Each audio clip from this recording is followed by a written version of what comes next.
છોટાઉદેપુર જિલ્લાના કવાંટ તાલુકાના વિદ્યાર્થીઓને પૂરતી બસ સુવિધા ન મળતા આજરોજ કવાંટની નસવાડી ચોકડી ઉપર વિદ્યાર્થીઓએ એસટી બસ રોકી આંદોલન છેડ્યું।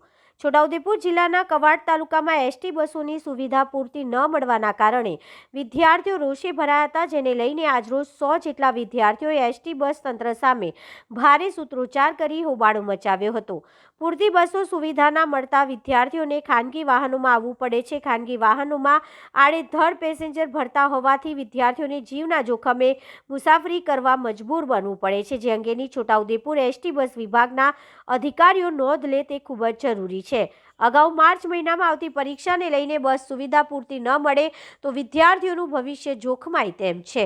લીધો સરકારે એટલે અમારે કહેવાનું છે કે અમે વિદ્યાર્થીઓ માટે તો આટલું કરો સરકાર, અને કઈ ગઈ સરકાર પાછલા 2 અઠવાડિયા થઈ ગયા, અમને કોઈ બસ કે કંઈ નથી અમને કંઈ આપતા, અને સરકાર એ બાજુ તો શિક્ષકો અમને અંદર જવા નહીં દેતા, થોડી પણ લેટ થઈ જાય પછી અમને અંદર જવા દેતા પણ છે, અને 12મા વાળાને તો એક મિનિટ વાણી પરીક્ષા માટે કઈ રીતે આપવાનું, અને હવે તો 2 મહિના પછી એક્ઝામ આવે છે, 2 મહિના પછી તો પછી અમારે શું કરવાનું? અને એક તો કલાકે અમારે પિકઅપ આવે છે, તો કલાક પછી 1 કલાકનું અમે લોકો અમસોડાથી કવાંટથી અમસોડા વાળી બસ અમારે કરવાની છે, અને સરકારે અમને કંઈ કરી નહીં। છોટાઉદેપુર પોલીસ ટાઈમ બી કીધું અને આ બોડેલીમાં બી કીધું, પણ અમને 2 અઠવાડિયા થઈ ગયા અને કશું જવાબ નથી મળ્યો, એટલે માટે અમે આંદોલન કરવા માટે અહીંયા આવ્યા છીએ। અને નાના વિદ્યાર્થીઓ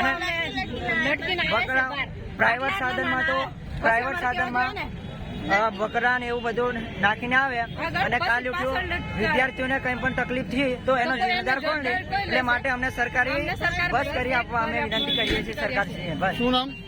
રાઠવા અંકિતભાઈ રીમનભાઈ, ગામ કસરવાવ, અને આ બધા વિદ્યાર્થીઓ છે, બધા અમે બધા મળીને આંદોલન કરવા માટે વિચાર્યું છે, અને આજે જો બસ કર્યા વગર